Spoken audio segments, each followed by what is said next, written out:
नमस्कार, म जीवन रेग्मी। नारायण नगरपालिका दैलेख जिल्लाको बासिन्दा, जुन निर्वाचन क्षेत्र नम्बर 1 पर्दछ। तपाईँहरूलाई के भन्न चाहन्छु भने निर्वाचन आइरहेको छ। आफ्नो मताधिकार प्रयोग गर्नुहोला। सम्पूर्ण उम्मेदवारहरूमा शुभकामना। सम्पूर्ण मतदाताहरूले आफ्नो बुद्धि विवेक प्रयोग गर्नुहोला। कसले विकास गर्न सक्नुहुन्छ र कसलाई जिताउँदा चाहिँ हाम्रो गाउँठाउँ हाम्रो देशलाई राम्रो हुन्छ, त्यो कुरा मनन गर्नुहोला। यो भन्दै गर्दा एउटा खबरदारीको कुराहरू के पनि छन् भने नयाँ आएका उम्मेदवारहरूलाई हामी पक्कै पछाडि हेर्ने नै छौँ, के गर्नुहुन्छ, कसो गर्नुहुन्छ। र चुनावपछि यदि जितेको अवस्थामा उहाँहरूको आवाज पनि संसदमा पुग्छ पुग्दैन, हामी त्यो कुरा पनि मनन गर्ने नै छौँ। तर यहाँभन्दा अगाडि जुन उम्मेदवारहरू जानुभयो, जुन सांसदहरू जानुभयो, जुन उम्मेदवारहरूले हाम्रो गाउँठाउँबाट जित्नुभयो, दैलेख क्षेत्र नम्बर 1 अथवा दैलेख क्षेत्र नम्बर 2 सम्पूर्ण दैलेख जिल्लाको कुरा गर्दै गर्दा हामीले संसदमा त्यत्रा सांसदहरू गर्जिरहँदा, त्यत्रा सांसदहरूले कुरा पुर्याइरहँदा, त्यत्रा सांसदहरूको आवाज बाहिर निस्किरहँदा हामीले कति दिन हामीले कुन सांसदीय प्रक्रियामा कुन सांसदको मिटिङमा हाम्रा दैलेख जिल्लाका प्रतिनिधिहरूबाट दैलेख जिल्लाका आवाज उठेको सुन्न पायौँ, कुन कुरामा आवाज उठेको सुन्न पायौँ, दैलेख जिल्लामा भएका गतिविधिहरूको आवाज कहाँनिर सुन्न पायौँ हामीले। मलाई सायदै लाग्छ हामीले यो कुरा सुन्न पाएका छैनौँ। एकाध कहीँ एक आधा कुरा उठ्याएको थियो, त्यो छुट्टै कुरा हो। तर उति बेलादेखि राजनैतिक अवस्थाबाट हामी यो चरणमा आइपुग्दै गर्दा हाम्रा कानले दैलेख जिल्लाको विकासका लागि बजेट पठाउनु भएको छैन भनेको होइन। पुग्दो बजेट पठाउनु भयो, नपुग्दो बजेट पठाउनु भयो, जति पनि पठाउनु भयो तपाईँका कार्यकर्ताले तल खाए। हामीले बकाइदा आफ्ना आँखाले देखाएको कुरा हो, आफ्नो कानले सुनेको कुरा हो, आफूले प्रमाणसहित देखाएको कुरा हो।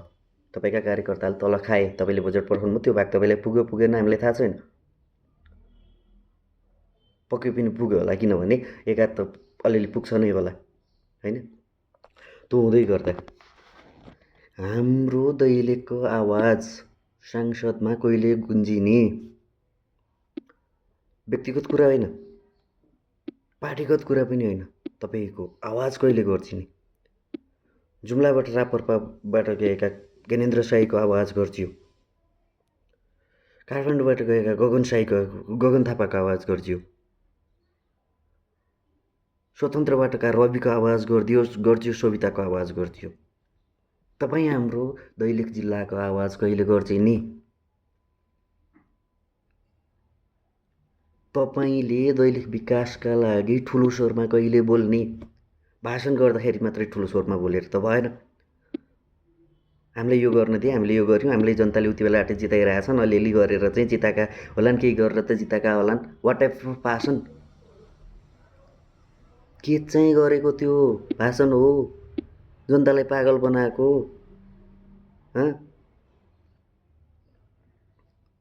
अब पागल छैनन्, व्यक्तिगत हिसाबले केही पनि होइन। तर तपाईँहरूका जुन कुराहरू छन्, तपाईँहरूका जुन भिजनहरू छन्, तपाईँहरूका जुन कार्यगत शैलीहरू छन्, ती जनतालाई पटक्कै पनि मन परेको छैन। हो, कोही उस्तै भेडा जनताहरू होलान् पार्टीगत रूपमा, मेरो पार्टी मलाई यसो उसो होइन, हक गर्ने होला कोही होलान्, नभएका पक्कै होइनन्। तर त्यो अवस्था बदलिन सक्छ। तपाईँहरू बेलामा सुध्रिन पर्छ। मेरो यो 24 वर्षको उमेर, म 15-16 वर्षदेखि राजनीतिक कुराहरू अलिअलि हेर्दैछु। म क्रियाशील रूपमा, सक्रिय रूपमा नदेखिएको भए तापनि निहाल्दैछु, हेर्दैछु। म जस्ता, मभन्दा अगाडिका अग्रजहरू, मभन्दा पछाडिका भाइहरू, मसँगैका साथीहरू कयौँले तपाईँहरूलाई निहालिराख्नु भएको छ। दिन बदलिनेछ, तपाईँहरू बदलिनुहोस्। यदि तपाईँहरू बदलिनु भएन भने मतदाता बदलिनेछन्, मत बदलिनेछ। त्यसैले मलाई जनताले अगाडिबाट जिताइआएका छन्, काम गरेर त जिताए होलान्, मलाई यसले काम गर्न दिएन, मलाई उसले काम गर्न दिएन, राम्रै छ दिइरहेछन्, माया दिन्छन्, म ढुक्क छु, भट्टाइफाप दिन्छन्, म ढुक्क छु, दिँदैनन्। अब सुध्रिनुहोस्। तपाईँहरूको कार्यशैली जनताले हेरिरहेका छन्।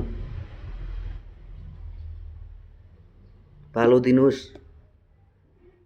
80-90 वर्ष पुग्दाखेरि पनि म नै नगर्नुहोस्। तपाईँहरूभन्दा तपाईँकै पार्टीको कुरा गरौँ। पार्टीमा तपाईँहरूभन्दा बाहेकका नेताहरू पनि छन्, जुन योग्य छन्, जुन दक्ष छन्, जुन विकास गर्न लायक छन्। तपाईँहरू मात्रै दक्ष त पक्कै होइन पार्टीमा। कि वरिष्ठ नेता भएकोले, अलि अगाडिको नेता भएकोले सारा त्यो पाउनुपर्छ भन्ने त पक्कै पनि होइन होला। युवालाई सपोर्ट गर्नुहोस्, युवालाई साथ दिनुहोस्। यो होइन कि नयाँलाई मात्रै दिनुहोस्, अर्को मात्रै गर्नुहोस्, त्यो होइन। पार्टीगत भित्र पनि कोही एउटा क्रियाशील छ, राम्रो छ, युवा छ, भिजन राम्रो छ भने उसलाई साथ दिनुहोस्, पछि नपार्नुहोस्। कैयौँलाई देखियो कि हामीलाई दिइएन, युवाको पालो कहाँ छ, थाहा पाउने भएदेखि उही अर्को पार्टीमा उही छ, अर्को पार्टीमा उही छ, थाहा पाउने भएदेखि उही छ। तपाईँहरू थाक्नुभयो, थाक्नुहोस् अब। उति बेलादेखिको राजनीति तपाईँहरू संरक्षकको रूपमा हुनुहोस्, युवालाई पालो दिनुहोस्। युवाहरू छन्, पार्टीमा पनि युवाहरू छन्, नभएका होइनन्। क्रियाशील युवाहरू, सक्रिय युवाहरू, दक्ष युवाहरू छन्। सुध्रिनुहोस्, सुधार्नुहोस्, नत्र मतदान फेरिनेछ, मतदाता फेरिनेछ। सधैँ मान्छेले को गरिबीको फाइदा नउठाउनुहोस्। 200-400 रुपियाँ दिएर, तपाईँका झुटा आश्वासनहरू दिएर गरिब जनताको फाइदा नउठाउनुहोस्, भारी पर्नेछ त्यो दिन। शुभकामना सम्पूर्णमा। सुध्रिनु होला, सुधार्नु होला। र मतदाताहरूलाई के पनि भन्न चाहन्छु भने सचेत रहनुहोस्, सँगै मित्र रहनुहोस्, सोच्नुहोस्, विचार गर्नुहोस्। 2 दिनको आर्थिक प्रलोभनमा नपरिकन हाम्रो देश, जिल्ला विकास, गाउँ विकासका लागि दक्ष र सक्षम व्यक्तिलाई चयन गर्नुहोस् र आफ्नो सही मताधिकार प्रयोग गर्नुहोस् र देश विकासमा सहयोग गर्नुहोस्। हस्, धन्यवाद।